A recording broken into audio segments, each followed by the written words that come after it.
दिवाली की वो खौफनाक रात। सब लोग यह तो जानते हैं कि दिवाली जगमगाती रोशनी और लाइट्स का त्योहार है, पर जो ज्यादातर लोग नहीं जानते वो ये है कि दिवाली की रात अमावस्या की रात होती है और हर अमावस्या की रात काली शक्तियाँ सबसे ज्यादा ताकतवर हो जाती है।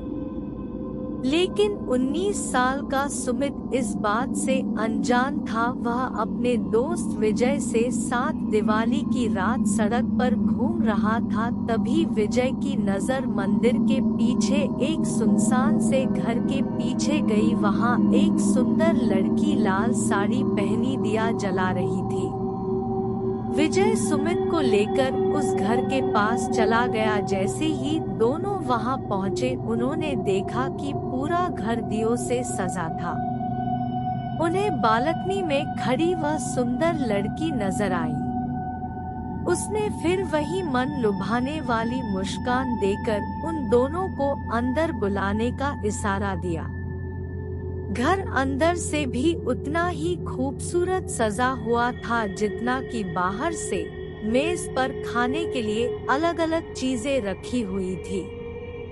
सुमित में से एक लड्डू उठाकर खाने लगा, पर उसके हाथ से गलती से वह नीचे गिर गया। जैसे ही सुमित लड्डू उठाने के लिए नीचे झुका, उसने देखा कि मेज के नीचे एक भयानक काली परछाई थी जो सुमित को देखते ही कहीं गायब हो गई। सुमित जैसे ही विजय को यह बताने ऊपर उठा, उसने देखा कि विजय सीढ़ियों के ऊपर खींचा चला जा रहा था। सुमित बेहद घबराने लगा था। फिर अचानक घर में पायल की आवाजें आने लगी, जैसे कि कोई लड़की एक कमरे से दूसरे कमरे में जा रही हो। सुमित उस आवाज के पीछे पीछे सीढ़ियों से ऊपर चला गया, लेकिन ऊपर जाते ही उसे कमरे के अंदर पंखे से लटकी हुई एक लाश दिखी। सुमित उस लाश का चेहरा देखकर बुरी तरह कांपने लगा, क्योंकि वो किसी और की नहीं बल्कि विजय की ही लाश थी।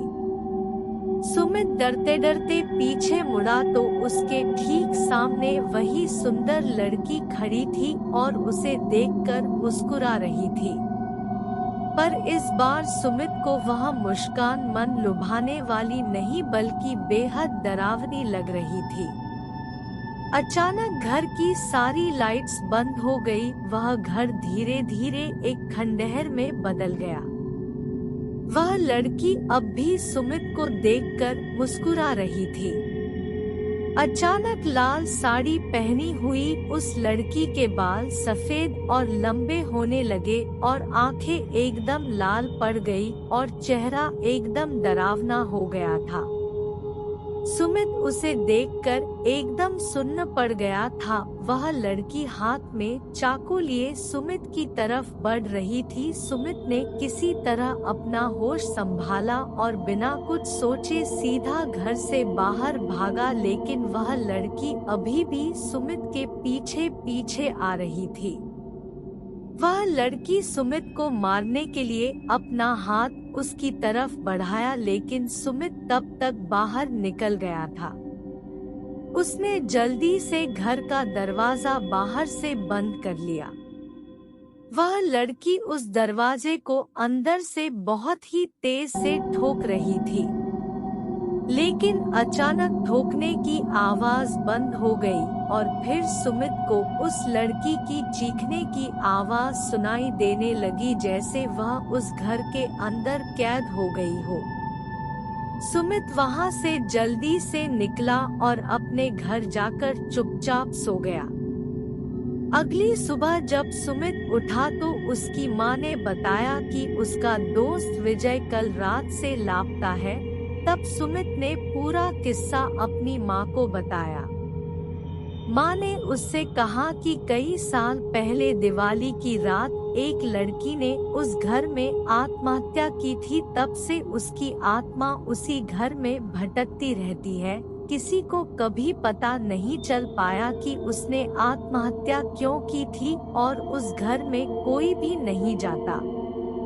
यह बात सुनकर सुमित पूरी तरह हिल गया। वह यह यकीन करना चाहता था कि जो भी उसके साथ हुआ वह एक बुरा सपना था, पर उस रात के बाद उसका दोस्त विजय कभी वापस नहीं आया और सुमित को आज भी दिवाली की वो खौफनाक रात और उस लड़की की भयानक चीखें सोने नहीं देती।